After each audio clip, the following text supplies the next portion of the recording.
Happy Tuesday, boys and girls. My name is Jeffrey Scott Mitchell, and my life is magical. Of course, this comes from a subjective perspective. It's my opinion. And in ways, the only thing that matters is that it's my opinion. The accuracy of the statement is irrelevant. The fact that one individual can boldly and proudly say that their life is magical, even for that moment in which they say it, to have that feeling.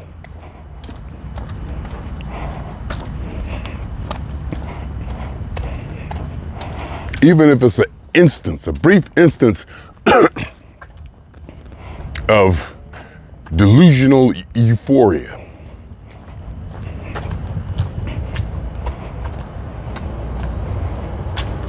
My life is magical. And I'm beginning to feel or realize that with that comes a responsibility. As I have seemed to have built the life that I want, along the lines of becoming the person who I wanted to be, becoming the person that I always wanted to be,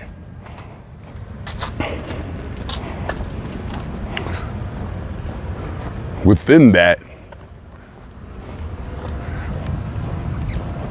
was a certain elevation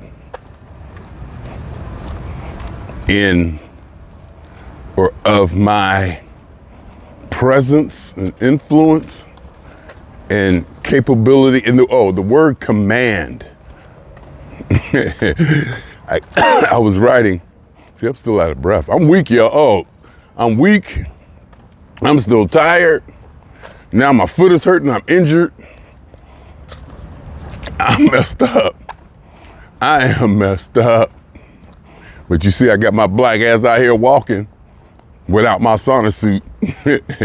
No, yeah, I'm gonna leave the sauna suit. I'll put the sauna suit down for a little bit. We're gonna see how it goes without it. And we're gonna go from there. So I put the sauna suit down. We're out here in the sun.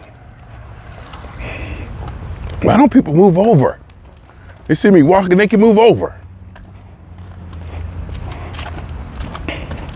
So we'll see. Because one thing about the sauna suit and those numbers, they went down a lot. For that time I was wearing that sauna suit, it went down tremendously. So we got to see if it's going to rise up.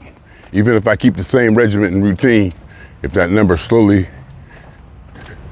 rises up, or it doesn't go down as fast or whatever, we'll see. Because if it was all water weight, it shouldn't matter, but we'll see. Anyhow, yeah, I'm weak. I think I dehydrated myself. I think I was exhausted. I'm at the concert. I'm at the P-Funk show, out of breath. Out of breath. I don't ever remember being out of breath. Even when I was 12. Well, I might remember something like that. I got the wind knocked out of me a couple times. But I was out of breath. I was like, whoa. I had to sit down. I was singing something and dancing. And my body said, okay, I think you need to sit down. And I did. Of course, I was sitting down front row. Very almost in the center. Right there in their faces still. It was just magical. It's so much happened. So much went on these 2 days. Funk days, Apollo Casino. And then at the Craig Ranch Amphitheater something, Vegas, P-Funk show. With Fantastic Negrito, Fishbone, Carlos Denson, and P-Funk. P-Funk got 2 hours. That was what I was looking for. Both shows, P-Funk got 2 hours. The first show, it was only Blue Eyed Extinction opening it up, Impala. And when I got there at 7:30, at 8, When the doors were supposed to open or the show was supposed to start, Blue Eye was finishing up. P-Funk came on at 8 sharp, played 2 hours from 10. The next day, with all the opening acts in Vegas, they got 2 hours too. So, looks like we'll get 2 hours tomorrow night in Los Angeles.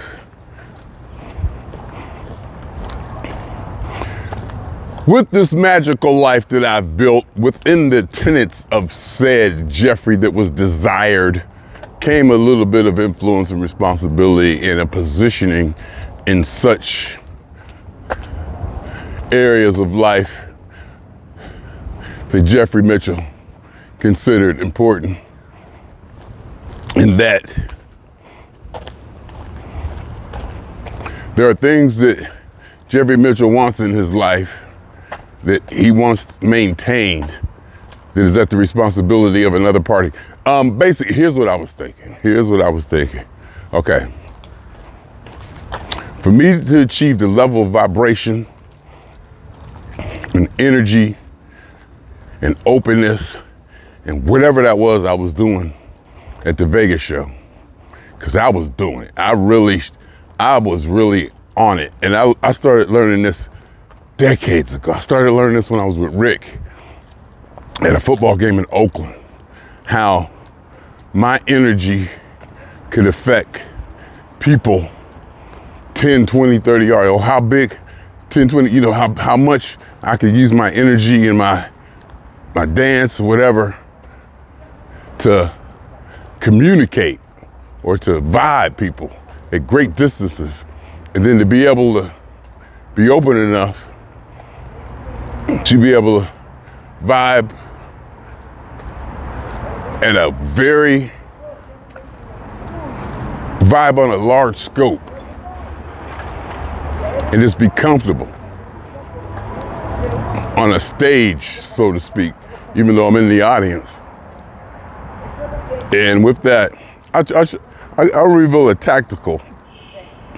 With that over the years, and I'm talking about 20 years, you start to realize venues and places and lighting and where people sitting and the way things are set up and the way this, that. So you kind of start to realize more than likely what everybody in the place is going to see. I know when most of the people in the venue can see me, or I'm aware of who should be able to see me and how far and what, and how the light is hitting and all that. And over the years, I've learned how to play that or command it when I get people's attention.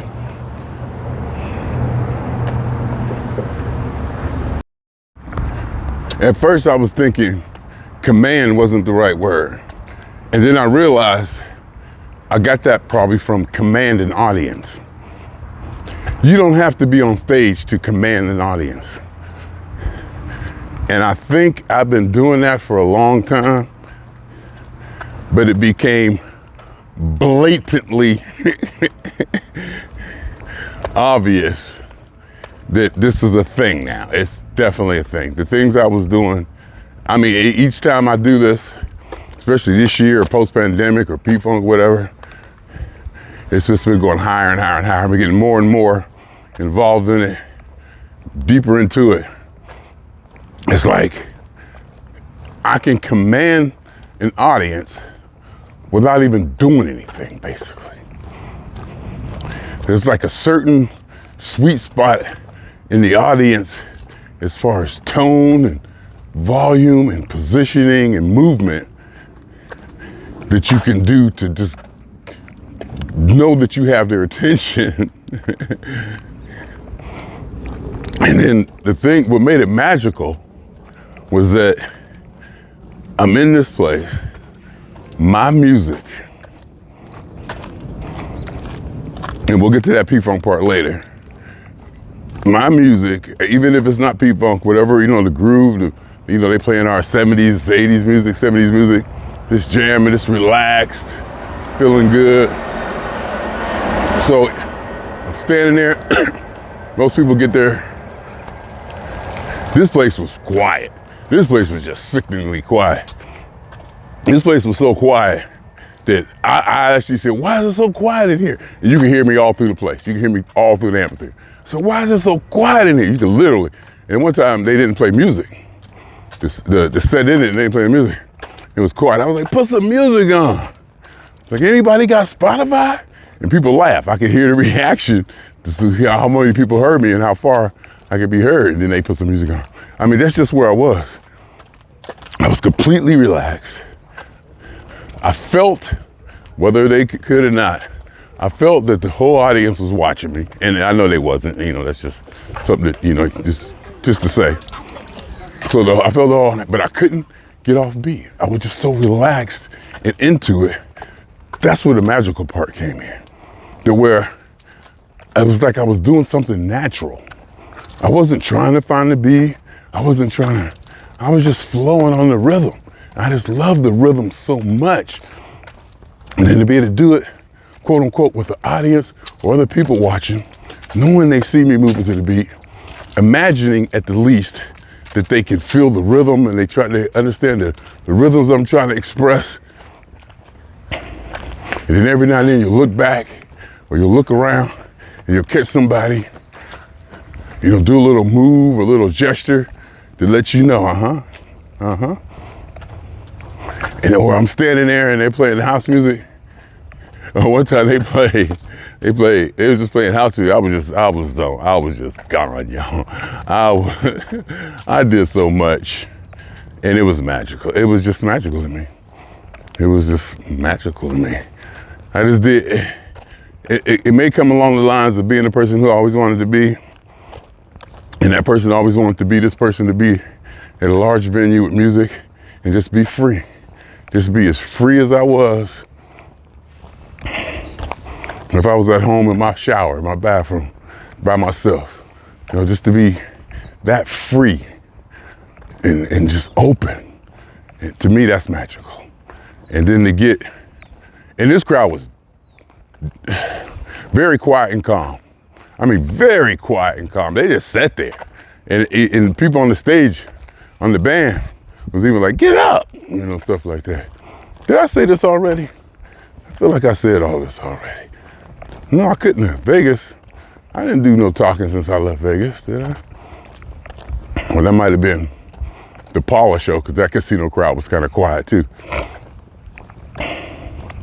But it was good. And then, you had some real Funketeers there, of course. All the Funketeers came. Not all of them, but, LA Max was there. There was some folks there that I knew, of course. That's another part of it, where I go to a venue and it feels like I know everybody. And not only it feels like I know okay, first of all, I'm sitting front row. And I'm gonna let everybody know that when I walk in the venue. Without even letting them know, I'm gonna let them know by the pace and where I walk. I just know how to do it. And I love doing it. And it's magical to me. It's magical to me. It's the way I can walk in. And I know it almost feels manipulative. And I feel bad for it feeling manipulative. But I walk in and, I'm doing this and acting crazy, but I'm within the lines, and I know, security watches you. You get used to that. So I make eye contact with security, let them know that, yeah, I'm just acting, but I'm here with you. I'm good, I just, I gesture to them, say, I'm all right. I talk to security, the people sitting in their seats to get there 2 hours early, and just be sitting there for 2 hours the whole time watching me walk around the venue, dance, and do whatever I want to the whole time. And they've been sitting in their chairs for an hour with nothing happening.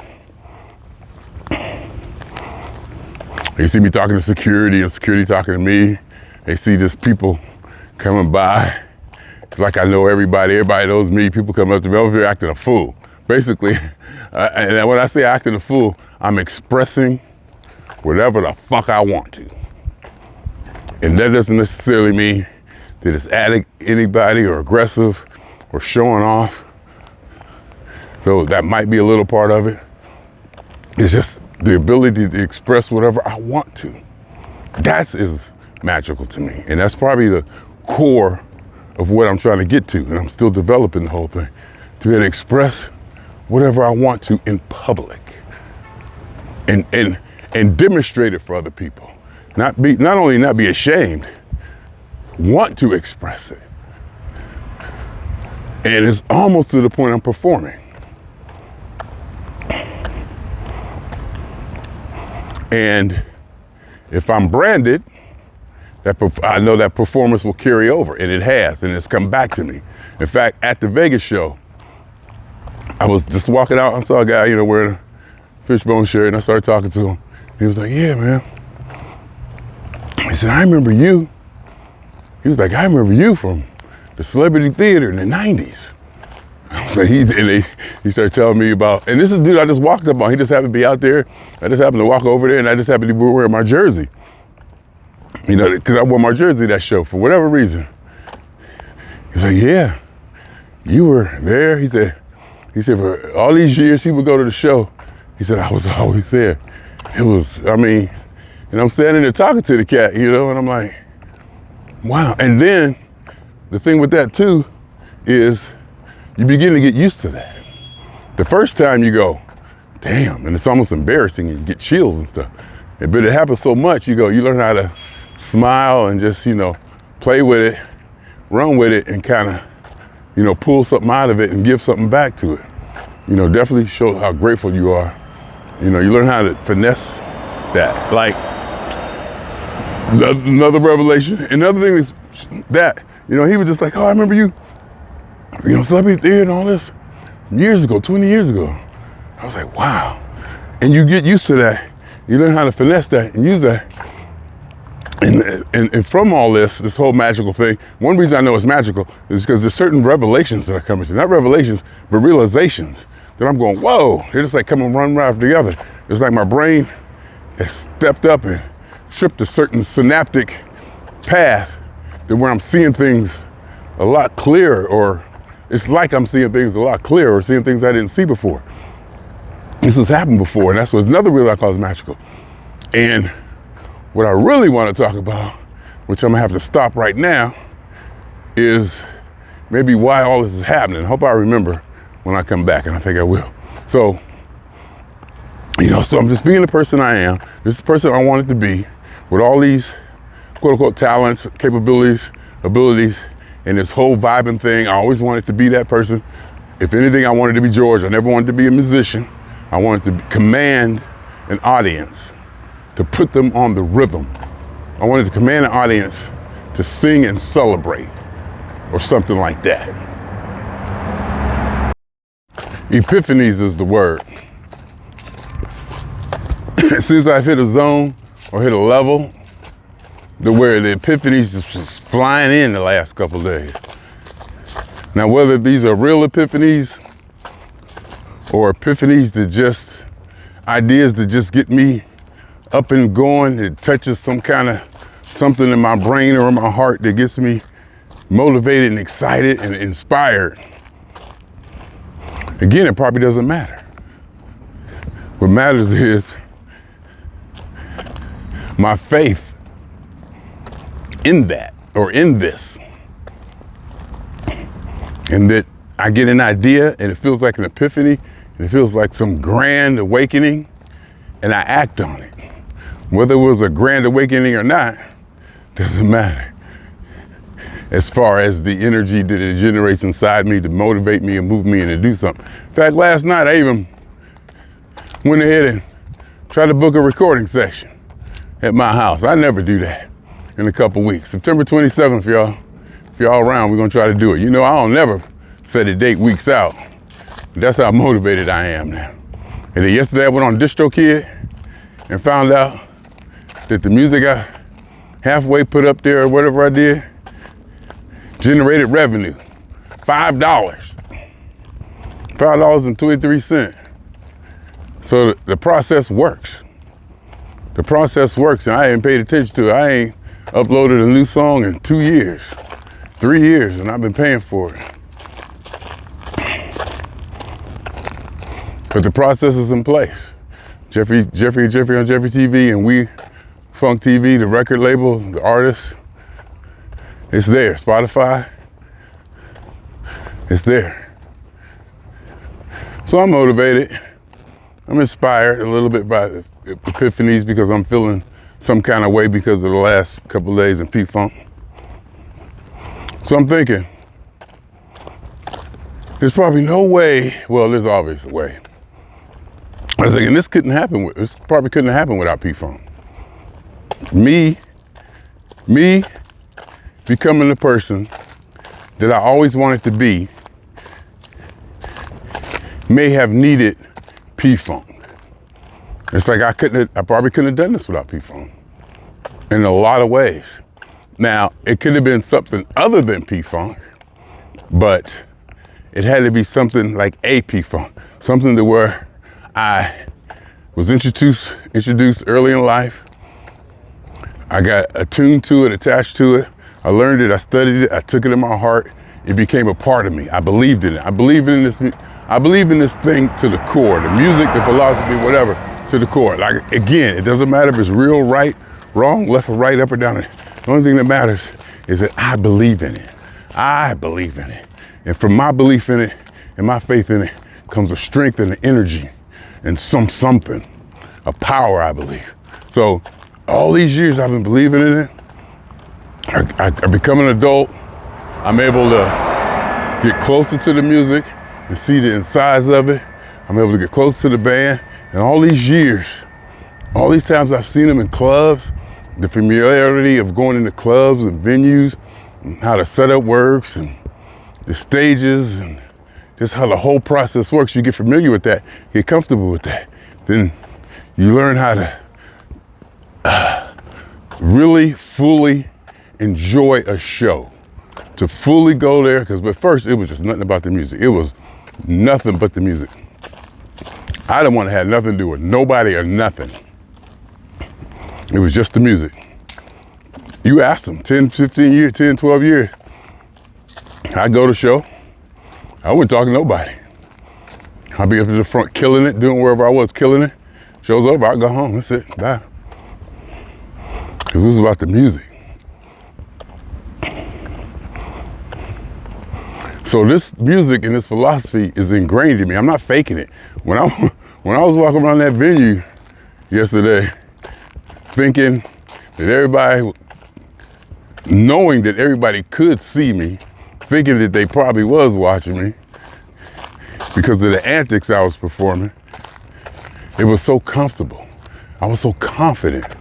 It's not even confident is even a word. It's just a part. It's like breathing. And I'm sitting there, I'm just like hearing the music, and I'm just doing stuff to the music and kind of walking and stopping and dancing and singing to myself and talking to myself.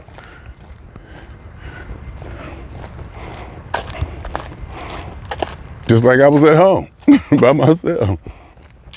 And then I open my eyes and look up. Somebody be staring me dead in my face. And I'll smile. But I was thinking maybe I could have done this without people, because this took training. This took practice. This was an evolution. I had to learn how to do this, or I had to teach myself how to do this. This just didn't happen. This kind of was created over time. And I'm talking about a lot of time. And a lot of it has to do with the comfort and familiarity of knowing the process, getting in line, all the way from the beginning, who's gonna be where's it gonna be at, opening bands, just the whole getting comfortable with the whole process to where you can just completely exhale and relax. I've been here before. And without something like a P-Funk that was ingrained in me, where I believed in it, something that it was so ingrained in a part of me that when I get a job, I tell them, I don't work when P-Funk plays in town, and I don't work when the Pittsburgh Steelers play. I just tell them flat out before I start, that way there'd be no problem. You know, that way there'd be no problem. You know, they understand me, I understand them. I do not work when the Pittsburgh Steelers play or Parliament Funkadelic is in town.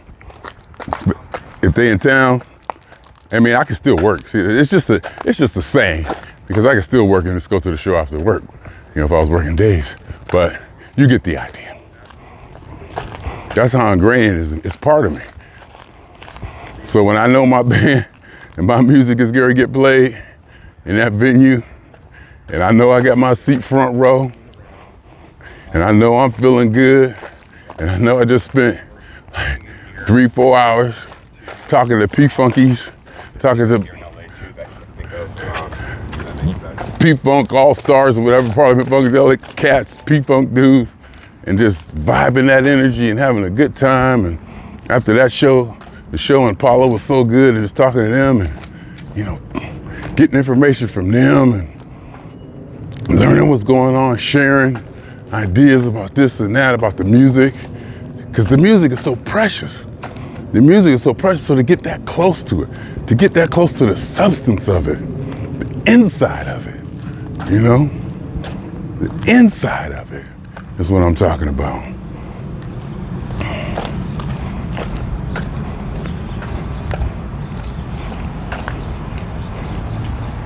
So it's a part of me, it's real. This is not a joke. This is not a character. Well, it might be a character, but it's really not. It's Jeffrey. It's me. People who know me, know me. Ask anybody. It's people out there on my Facebook friends know me all my damn life. People who knew me before I knew me. There are people out there who knew me before I knew me. Ask them. Is this dude for real? Ask them. They know. I've been consistent. Ask them. This is real to me. So and this may come back. I might be able to tie this back to becoming the person I always wanted to be. This is who I wanted to be. And I think I've achieved it. Or I am achieving it. It's never over. Just like these damn walks every day. Which, my weight is 204.2. I did a lot of weight loss doing that sauna suit stuff. It's probably unhealthy, but I'm still down a lot.